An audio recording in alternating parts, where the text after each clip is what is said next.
Hey, welcome to the All Saints podcast. My name is Bill Berger. Hope you're doing well. Glad you're with us. I wanted to just give you a clarification of what we're doing here with All Saints, this virtual community that we have. Essentially, we want to be a catalyst for people seeking an authentic experience with Jesus outside the confines of, or in addition to, a traditional church. We realize that we can't be a traditional church because we meet virtually. We want to encourage anybody who's listening or participant in what we're doing to attend a congregation, a Christ-believing, a Christ-promoting congregation. That's important. We want to be a supplement. We want to be able to say, hey, here's some deep down dive into living for Jesus and what it looks like. So what it means to be a disciple. And so that's the content that we want to create. We also want to provide a community for people to ask questions, to engage in ways that maybe some feel uncomfortable with in a traditional setting, but we want to provide ways and means for all of our participants to do that. So we have a website, believedoubtseek.org. We just launched an app. You can find it in the App Store with Apple or Google. And we want to engage with you. We want to communicate with you. We want to be walking alongside people that are just curious, people that already follow Jesus, and just want to go deeper with questions or go deeper in their relationship with God. So we're really glad that you're with us. And, we'll keep reminding you of that intention and keep moving you toward our website and app for different engagements and whatnot. So I'm going to try a little experiment this week and going live on Instagram and maybe addressing some of the issues that we've brought up the past couple weeks about being the church.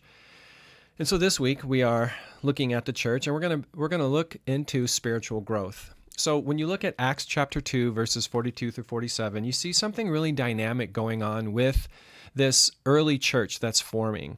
You don't see any hierarchy. You don't see any stars. You see people that are gathering together and they're learning on these four basic elements. Essentially, they're hearing teaching from the apostles who weren't trained. These guys just walked with Jesus for 3 years, and they're just talking about their experiences and what they learned. We see people gathering around a table, sharing meals in homes, even in their synagogue church. We see people participating in the Eucharist and communion, which is another thing we want to try virtually, is getting together once a month, maybe getting on Zoom and participating in communion. Maybe if you're attending a church, your church doesn't celebrate communion every Sunday, so maybe you've missed a Sunday. So we want to be able to provide that. And then they prayed together, which is another thing we can do virtually. And we can do that through the app. We can do that through our website. But these are the four elements that they did that caused them to grow spiritually. And so that's what I want to do with this two-part little chat here on spiritual growth is look at these elements and ask how we can go deeper in a relationship with Jesus, or come to that place where we make a decision to follow Jesus and worship him alone. And so the subject matter here is basically worship. So, another way we could talk about spiritual growth is spiritual practices, is this desire to live out our faith so that it merges with the social aspect of our everyday life. Because this can't be a compartmentalized thing. This isn't something that you do one day a week. This isn't something you do when you feel like it. It actually becomes habitual. It becomes who you are. So I think a driving question on this topic is, what do people mean when they say, I'm spiritual and not religious? I think that's a very common thing. I don't matter where you live. A lot of people say that. And I think, maybe this is a noble statement. It's definitely really honest, maybe somewhat controversial, but I think people want to separate from the bad parts of religion. They can connect with God without feeling like they have to connect with an institution. Again, an honest definition. What do you think? Can a person grow in their faith like that? What does it mean to be spiritual? Well, like God, it is an it's an abstract term. It can mean anything. Many want a designer God, and that means they want to make a God or a religion that works for them, rather than worshiping the God of the Bible as the God of the Bible is. And, churches especially evangelicals, put a lot of emphasis on conversion and that experience. That's certainly part of it. However, the journey to Jesus or to Christ's likeness is really just begun at that point. An acknowledgement that, Jesus Christ was born of the Virgin, lived a life, died, and was resurrected. That's where belief begins. Diogenes Allen says this: we are to begin the long process of learning to control the destructive tendencies of our personality. Wow. And there's a lot of truth to that. So with that being said, let's look at this aspect of spiritual growth, which is really critical, and that's worship. And if you're a church-going person, when you hear worship, you hear, well, that's the music part of the gathering. Yeah, that's worship in song. Let's talk about worship with our being, and that's where we're going to go. So why should we worship? Well, I hear this from people who observe Christians. If you have people in your life that don't go to church or don't believe in God, or, look at Christians, very critically, they say this: Christians are just as messed up as everyone else, if not more so, yet they have this belief thing. They believe all these things, but they don't live it out. Again, that's a harsh critique. There's some truth to it. And again, like critiques, people's opinions and people's emotions can be very, very direct. So, I've observed many people change or transform permanently because of their faith in Christ. But the fact of the matter is this: there are people who profess a belief in Christ. Maybe they go to church, and maybe they're just as selfish and messed up as everybody else. I think it's a problem that requires an answer. So let me give you a couple. All human beings, number one, all human beings are made in the image of God and reflect God. Whether you believe in God or not, all human beings have a certain amount of wisdom because they're in the image of God. On the other hand, all Christians are filled with selfishness, pride, and sin. Well, because the message of Jesus, the gospel message, says we're not saved, we're not rescued by being a better person or a moral person. And again, in my opinion, I think we've put a lot of emphasis on what it means to be a Christian in the West by our morality and our ethics. I think we have a lot of voters that just, look at values and that's it, because they match my values. Well, I think we have to be very careful there. And I think the label to just say, well, I'm just a good person, that makes me a follower of Jesus. If that were the case, this is easy, but that's not how it is. We are not saved or rescued by Jesus if we don't admit that we aren't better than anybody else and that we need the grace of God. Therefore, Christians are filled with pride and selfishness. And that's where confession comes in. That's another part of our practice where I confess that, those moments when I'm selfish, when I'm envious, when I'm prideful, when I'm hurt people.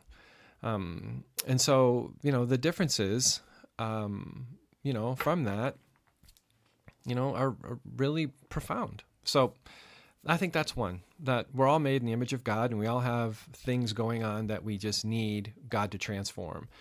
Two, if you believe something, it's generally rational. It's in our head. Here are my beliefs, and, this is what they are. Well, according to the Bible, we have our beliefs, and these beliefs, if they are found in Christ, ought to produce the fruit of the Spirit. Galatians 5:22 and 23. Love, joy, peace, patience, kindness, goodness, self-control. These aren't options. You can't pick and choose. That's why it's called the fruit of the Spirit, not the fruits of the Spirit. It's all part of it. So why do so many of us with these beliefs not have this character? Well, I think the answer is we just need to have this bridge between beliefs and character. And if beliefs are to produce character, they must be driven into our heart through practices and disciplines that engage the entire person, mind, will, and emotions. So only through practices like prayer, reading the scriptures, attending a gathering, maybe, listening to something like this and taking it seriously and sharing it with somebody else, and that saying, hey, I want to grow in my relationship with Christ. I've got some things that I got to work on. Can you help me? When we do that, character is produced. Otherwise, there will be a disconnect. So, what is worship? Well, I think a good definition of worship is this. It names what matters most. So how we are created to reflect God's glory by letting God's character be seen in our lives. So we engage our mind, our will, our emotions, so that worship becomes waking up to God and to the purposes of God in the world, and then living lives that actually demonstrate that. Every single part of our person, of our humanity, of our being must be engaged. So if we have belief without feeling, or belief with lots of feeling and emotions, but no bowing and kneeling in our life, well, we're really not worshiping.